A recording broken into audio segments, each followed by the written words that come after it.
गुरु वशिष्ठ कुल पूज्य हमारे, तिन्हि की कृपा दनुज दल मारे।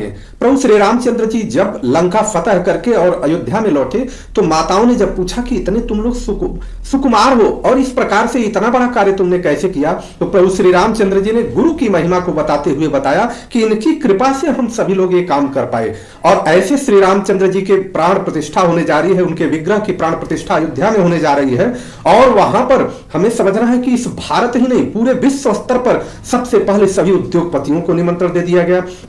उसके बाद यह देखा जाए नाचने गाने वालों को निमंत्रण दे दिया गया, नाचने गाने वालियों को भी निमंत्रण दे दिया गया, उत्सव मनाने के लिए तरह तरह का निमंत्रण दे दिया गया। यहां तक कि जो श्री राम जन्मभूमि के लिए लड़ाई लड़ रहे थे सुप्रीम कोर्ट में, उनके विपक्ष में जो लड़ाई लड़ रहे थे अर्थात श्री राम जन्मभूमि के खिलाफ लड़ाई लड़ रहे थे मोहम्मद इकबाल को निमंत्रण दे दिया गया।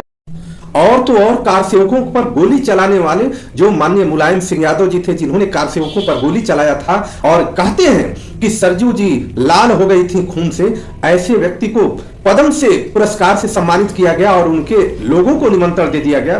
तरह तरह के दुनिया में नाचने गाने तरह माने जिनको कहा जाए जिनकी कोई भी भूमिका नहीं रही होगी सबको निमंत्रण दे दिया गया। निमंत्रण दिया जाना चाहिए, सबको आना चाहिए, उत्सव मनाना चाहिए।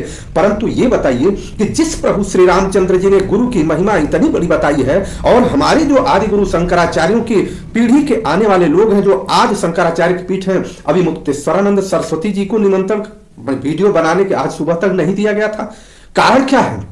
कौन से लोग हैं जो कि वो उसकी कमेटी में और जो मुक्तेश्वरानंद सरस्वती जी को नहीं बुलाना चाहते हैं या शंकराचार्यों की अवहेलना कर रहे हैं, या सनातन धर्म को क्या 22 तारीख के बाद एक नई दिशा देने का काम करेंगे, या सनातन धर्म के लिए हम ये समझने का प्रयास करें कि सनातन धर्म 22 तारीख के बाद एक नई दिशा में चलेगा, सभी शंकराचार्यों की अवहेलना होगी और उसके बाद एक कोई राजनीतिक पार्टी सनातन धर्म को लेकर के चलेगी। ये बहुत ही दुर्भाग्यपूर्ण बात है। रही बात लोग कहते हैं कि इनका योगदान क्या है श्री राम जन्मभूमि में, तो ये सभी लोग उन्हीं सभी लोगों का ये वक्तव्य है कि 500 सालों का ये संघर्ष है। अर्थात ये तो सत्य है कि ये जो राजनीतिक पार्टियां हैं या सामाजिक संगठन है या जो हिंदुत्ववादी संगठन है वो 500 साल पहले तो रही नहीं होंगे। सारे लोगों ने संघर्ष किया, विभिन्न लोगों ने संघर्ष किया। और आप सनातन धर्म जो गुरु परंपरा से प्रारंभ होती है और उस गुरु परंपरा के लोग का ही आप अपमान करके कौन से प्रभु श्री रामचंद्र जी का सम्मान करेंगे? श्री रामचंद्र जी सम्मान ग्रहण नहीं करेंगे, ये जान लीजिए। और हमारे शंकराचार्यों का अपमान घोर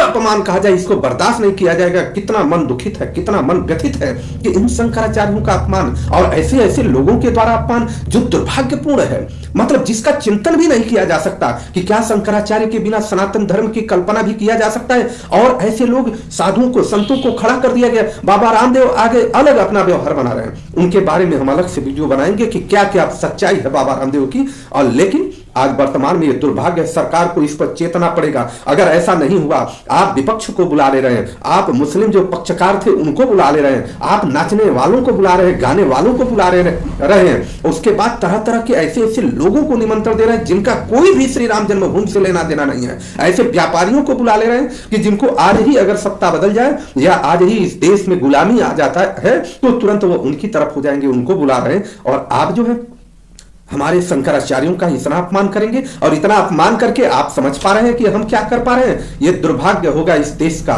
और इस धर्म का दुर्भाग्य होगा जिस कार्य में शंकराचार्य जो सर्वश्रेष्ठ पीठ पर बैठे हुए हैं उनके अनुपस्थिति में होगा। और राम कथावाचक जो प्रभु श्री रामचंद्र जी के चरित्र का वर्णन करते हैं वो श्री राम कथावाचक केवल और केवल एक राजा का गुणगान कर रहे हैं, एक नेता का गुणगान कर रहे हैं। केवल उनके पास अब इतना ही रह गया, उससे ज्यादा उनके पास अब कुछ नहीं रह गया। जो प्रभु श्री रामचंद्र जी की कृपा से प्रभु श्री रामचंद्र जी ने ऋषि महर्षियों संतों का इतना सम्मान किया कि जमीन पर दंडवत लेट करके जगह जगह जो वर्णन आता है उसका सम्मान किया। और ऐसे प्रभु श्री रामचंद्र जी की परंपरा को नई दिशा में ले जाने का प्रयास कर रहे हैं। सनातन कभी माफ नहीं करेगा और सच्चाई कभी छिप नहीं सकती है। याद रखिए, सच्चाई सबके सामने आएगी। और ऐसे लोग, कौन से लोग ट्रस्टी हैं, कौन से लोग उस समिति में हैं जो ये खोज नहीं पा रहे कि असल में सनातन धर्म को मानने वाला कौन है, सनातन धर्म को ले चलने वाला कौन है।